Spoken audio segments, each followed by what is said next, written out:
लोगों ने बचपन में साफ मिट्टी में खेला है, उनका डाइजेस्टिव सिस्टम बड़े होने पर इतना मजबूत रहता है कि इन चीजों की जरूरत नहीं पड़ती, लेकिन योगाभ्यास करते रहेंगे तो मजबूत बना रहेगा। अच्छा स्वामी जी, देखिए आप रोजाना योग और आयुर्वेद की खूबियां लोगों को बता रहे हैं, घर घर तक लोगों तक राहत पहुंचा रहे हैं। और कल स्वामी जी प्रधानमंत्री ने गोवा में एक all India institute of Ayurveda का उद्घाटन किया है। और आज आप जिस मर्ज को के बारे में अभी बता रहे थे, यानी कॉन्स्टिपेशन, उसका भी सटीक इलाज जो है वो आयुर्वेद में ही है। कुछ तस्वीरें भी स्वामी जी हम दिखा रहे हैं बहुत खास। हाँ, ये बहुत जरूरी है। देश को आजादी के बाद पहला प्रधानमंत्री मिला है जो योग को, आयुर्वेद को, अपने सनातन जीवन पद्धति को, सनातन संस्कृति को, प्रकृति को, अपने जीवन मूल्यों को, अपने जीवन बोध को, सनातन बोध को, भारत बोध को, अपने पूर्वजों की ज्ञान परंपरा को महत्व देने वाला प्रधानमंत्री है।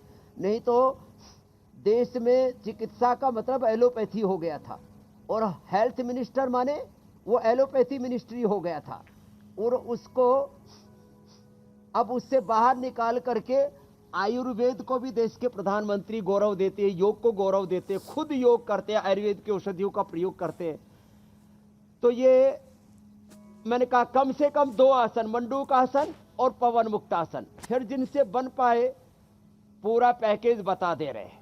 हाँ, योग का पैकेज बताना हमारा काम है। प्रधानमंत्री जी ने कहा योग का प्रभाव भी है और योग के प्रमाण भी है, बस scientific evidence, scientific validation, research and evidence, इसके ऊपर ज्यादा काम करने की जरूरत है। और वो पतंजलि कर रहा है।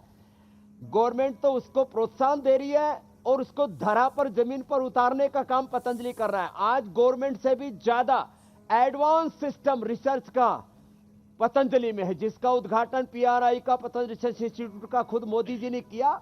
वहां पर हमारे 500 से अधिक साइंटिस्ट निरंतर अनुसंधान कर रहे हैं, और उस अनुसंधान का सार निरंतर हम इंडिया टीवी पर 7:56 पर रोज बताते हैं, और लोगों को कहते हैं कि हमारे साथ साथ योग करो और रोगों को जड़मूल से मिटा। ये जो टेम्परेरी रिलीफ और परमानेंट नुकसान, थोड़ा लाभ तो होता है एलोपैथी की दवाओं से, लेकिन एलोपैथी में पेट के लिए, कब्ज के लिए, गैस एसिडिटी के लिए, fatty liver, liver cirrhosis, hepatitis, पाचन तंत्र के रोगों के लिए कोई स्थायी समाधान नहीं है। ये कोई आरोप नहीं है मेरा, ये तो एलोपैथी के डॉक्टर भी मानते हैं कि हमारे पास में पेट की बीमारियों का कोई सस्टेनेबल सॉल्यूशन नहीं है। और इसलिए हम बता रहे हैं कि पवन मुक्तासन, उत्तान पादासन, नौकासन, पादासन, प्रशासन, सेतु बंधासन, सर्वांगासन, हलासन करो, और खान पान में तब्दीली करो, थोड़ा जीवन पद्धति में थोड़ा बदलाव लाओ, और रोगों को जड़मूल से मिटाओ मेरे भाई हुसैन जी।